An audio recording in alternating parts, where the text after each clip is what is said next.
Bonjour Manon Aubry. Bonjour. Ce week-end, c'était la fête de l'humanité. C'était pas franchement celle de François Ruffin qui a été copieusement hué et traité de fasciste. C'est un fasciste, François Ruffin? Il n'a pas été traité de fasciste, je précise. La foule a spontanément repris... A dit, nous ne sommes pas... Nous sommes des antifascistes. Sous-entendant, celui qui est sur scène... Il y a un slogan antifasciste pour dire que, en fait, la lutte contre l'extrême droite est au cœur de notre ADN politique quand on est à gauche. Parce que c'est ça, le débat qui vit aujourd'hui, si on veut un peu poser les termes. Un débat, c'est toujours sain à gauche, même si on pourrait regretter que dans le contexte, on n'utilise pas tout notre temps, notre énergie, à la fois à l'unité de la gauche et du nouveau Front populaire d'une part, et d'autre part à la lutte contre l'extrême droite dans le contexte qu'on connaît. Vous savez, moi j'ai beaucoup d'estime pour François Ruffin. Je pense qu'il a beaucoup apporté à la gauche, mais je pense qu'il fait une erreur et qu'il s'égare peut-être en voulant mettre la lutte contre le racisme sous le tapis. Parce que c'est un des termes du débat que je ne voudrais pas résumer de façon simpliste. Mais je pense que la lutte contre le racisme, dans le contexte qu'on connaît aujourd'hui, doit être au cœur des combats de la gauche. Moi, j'arrive pas à comprendre ce que vous dites. Parce que dans le fond, qu'est-ce qu'il dit, François Ruffin? Il dit que les insoumis doivent aussi s'occuper des l'électorat rural, des ouvriers, et pas seulement des jeunes et des quartiers. C'est indécent de dire ça? Ça veut dire qu'on est raciste de dire ça? Non. Mais il prend comme exemple, il dit par exemple qu'on ne parle pas des aides-soignantes, des éboueurs. Les aides-soignantes et les éboueurs, quand on parle de davantage de moyens pour l'hôpital public ou de l'augmentation du SMIC, ils sont les premiers concernés. Et vous savez, les aides-soignantes et les éboueurs, ils habitent en grande partie dans les quartiers populaires qu'on évoque. Mais ceci étant dit, de l'autre côté, je crois que François Ruffin ne prend pas la mesure de l'ampleur du racisme dans notre pays, qui a une dimension sociale aussi. Quand vous êtes d'une certaine couleur et que vous n'accédez pas à un logement ou à un emploi à cause de votre couleur de peau, alors le racisme a aussi des implications sociales. Et je pense qu'on ne peut pas mettre ce sujet sous le tapis, qu'on ne peut pas non plus faire comme François Ruffin, faire une campagne au faciès avec des tracts différents selon les quartiers ou les endroits, et que notre dimension universelle de la gauche doit lutter contre le racisme et doit aussi porter les questions sociales, et ces questions sont intimement liées. C'est ce que j'essaie de vous démontrer ce matin. Mais est-ce que Jean-Luc Mélenchon, il fait pas pareil quand il dit, et on l'a entendu, c'est dans une vidéo, qu'il faut tout laisser tomber, tout ce qui ne concerne pas les jeunes et les quartiers? Lui aussi, il oublie une part du problème. Cette phrase est sortie de son contexte, et vous savez, François Ruffin, il a été Jean-Luc Mélenchon a été candidat, y compris dans des endroits ruraux dans le passé, et bien sûr que la bataille, nous devons la mener partout en France. Mais il est aussi vrai que c'est dans la jeunesse et dans les quartiers populaires que le taux de mobilisation, le taux de participation est le plus faible aux dernières élections. Vous prenez aux élections législatives, aux élections européennes. Donc il y a une bataille à mener pour que les gens se saisissent de la politique dans des endroits où on essaie de les dégoûter de la politique. Et vous savez, quand tous les dégoûtés s'en vont de la politique, il ne reste plus que les dégoûtants. Donc oui, on a une responsabilité, nous, la gauche, à impliquer ces zones, ces parties de la population qui sont moins impliquées. Mais pas que. Sauf que Jean-Luc Mélenchon, il appuie sa stratégie sur des groupes sociaux identifiés, sur ces jeunes, sur les musulmans. C'est du communautarisme. Et c'est ce que dit François Ruffin en disant qu'il y a une campagne au faciès. Je ne vous laisserai pas dire qu'on fait du communautarisme, et je vous laisserai pas non plus essayer de morceler la gauche par des bouts. Justement, François Ruffin parle de la France en entier. Pour faire la France en entier, il faut la gauche en entier. Et la gauche en entier ne doit pas abandonner son ADN de lutte contre le racisme. Et penser aujourd'hui que le vote d'extrême droite est uniquement un vote sur les questions sociales et ne porte pas en filigrane une division de la société en fonction de la couleur de peau, en fonction de la religion, je pense que c'est une erreur de diagnostic qui amène à des erreurs politiques. Je regrette cette division avec François Ruffin, ce que je vous l'ai dit, j'ai de l'estime pour lui, je pense qu'il apporte beaucoup à la gauche, mais je pense qu'on ne peut pas faire la gauche à moitié et qu'il nous faut la gauche en entier. Alors la gauche en entier, François Hollande, qu'on ne peut pas soupçonner d'être un raciste, ou en tout cas de ne pas vouloir lutter contre le racisme. Il a fait du mal à la gauche. Il a volé au secours de François Ruffin, il dénonce une dérive sectaire, communautariste, c'est pas moi qui le dis, brutale, et une stratégie minoritaire. Et il y a de plus en plus de socialistes qui disent la même chose. Écoutez, Alix, soyez pas dupe des opérations politiques, voire même politiciennes. Je le regrette. Moi, je suis là ce matin à votre matinale pour parler des sujets qui préoccupent les gens. On va parler certainement de la formation du gouvernement. On va parler... Mais c'est quand même un sujet quand on voit que Dominique de Villepin est ovationné, ex-ministre, Premier ministre de Jacques Chirac, ovationné à la fête de l'humain.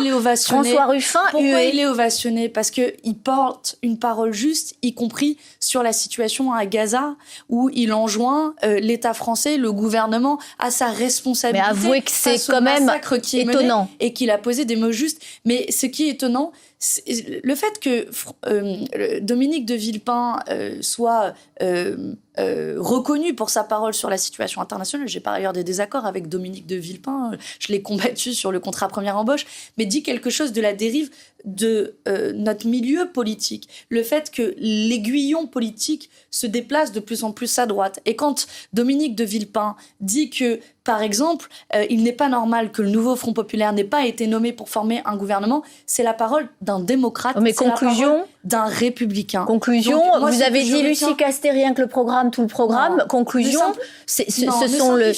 Michel Barnier vient des Républicains, il est à Matignon. Ça aurait pu être quelqu'un de la gauche. La conclusion, Alex Bouillégué, c'est qu'on assiste à un coup de force sans précédent de la part du président de la République, Emmanuel Macron, qui a nommé les perdants à Matignon avec Michel Barnier, qui, je rappelle, son parti politique a 47 députés à l'Assemblée nationale, qui s'apprête à nous faire un... Mais la gauche veut pas y entrer. C'est faux. La gauche a remporté les élections avec le nouveau Front populaire. La gauche a un programme de gouvernement. La gauche avait une candidate première ministre. La réalité, c'est qu'on a Emmanuel Macron tel un autocrate dans son palais doré qui refuse aujourd'hui d'accepter le résultat des urnes. Raison pour laquelle nous avons lancé une mobilisation avec une pétition que vous pouvez signer sur macron-destitution.fr. Elle sera déposée, le bureau de l'Assemblée va se prononcer sur la recevabilité. Un moyen de pression. Les socialistes sont pas sur votre longueur d'onde, ils veulent pas cette motion de destitution. Je ne désespère pas de les convaincre, parce que ce qu'on est en train de défendre, au fond, c'est pas seulement le nouveau Front populaire. Ce qu'on est en train de défendre, c'est la démocratie, Alex Bouillégué. Parce que si on appelle les gens aux urnes, y compris dans une campagne un peu précipitée, une élection précipitée, et à la fin qu'on leur dit « on n'en a rien à faire de ce que vous votez et de votre élection », c'est la démocratie qui est en danger. Et si la démocratie, les urnes, les élections ne sont plus capables de créer un fait majoritaire, de canaliser, d'organiser notre société, alors c'est quoi l'alternative ? C'est quoi l'alternative? Donc c'est pour ça que l'enjeu, c'est la défense, ni plus ni moins, de la démocratie dans notre pays, qui, je crois, mise à mal par ce président de la République. On va parler un petit instant des viols de Mazan, mais juste avant, un dernier mot sur la formation des députés insoumis. Que dire de Sébastien Delogu, donc qui est un député insoumis, qui avoue ne pas connaître Philippe Pétain, ne pas connaître non plus l'histoire d'Israël et de la Palestine, et qui pourtant alors parle en long, en large, un petit peu en travers, on va le dire, du conflit à Gaza. C'est votre avis. Pour une journaliste... On va pas rentrer dans le détail qui dit, c'est quand même assez affligeant pour lui. Mais je vais pas... Non, affligeant. Je veux vous poser la question. On parle souvent de l'incompétence, du procès en incompétence des députés du Rassemblement national. Vous qui êtes soucieuse du fond, est-ce que ça ne vous heurte pas, ce qu'on entend? Ce qui me heurte, c'est les termes que vous venez d'utiliser. Ce qui me heurte, c'est que vous utilisiez le terme affligeant à propos d'un député de la nation. Mais ne pas connaître, dire que Philippe Pétain est vaguement raciste... Non, d'abord, toute l'histoire est partie... Reconnaître qu'il ne connaît pas l'histoire d'Israël. De toute la classe politique de droite et en 48, il y a eu des accords, la vache d'or... Vous avez posé des questions, laissez-moi répondre. C'est la démocratie aussi.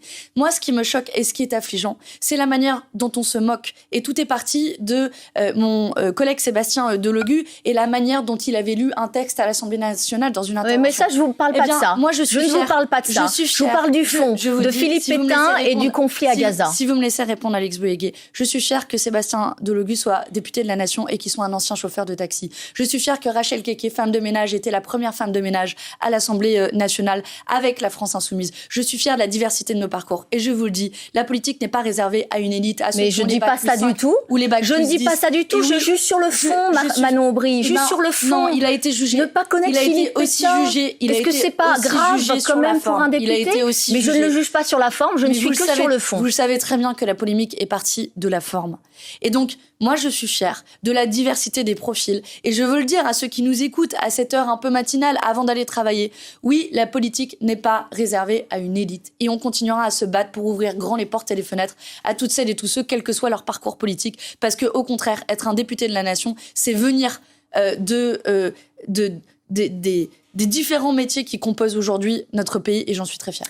Je vous réinviterai pour qu'on évoque ce sujet important. Oui, bon, voilà. On parle pas du fond alors qu'il y a un procès. Non, on a parlé quand même du fond. Aujourd'hui, on en reparlera. De Gisèle Pénicaud qui a été violée, abusée de force, avec une défense aujourd'hui de la part des avocats qui disent que finalement ils peuvent disposer du corps des femmes, qui disent finalement que il y avait un consentement à partir du moment où le mari était là. Et vous voyez, ça pose la question aujourd'hui de la définition du viol en France, de la définition du consentement et raison pour laquelle... Et je sais que c'est un sujet sur lequel vous travaillez et je regrette. Et je vous réinviterai là-dessus. Vous voyez, on parle plus de politique politicienne que du fond des sujets. Non, pourtant, les violences vous êtes un peu sexuelles, sévère. Ça concerne des millions de femmes en France. Bonne journée en tout cas. Merci Manon Aubry.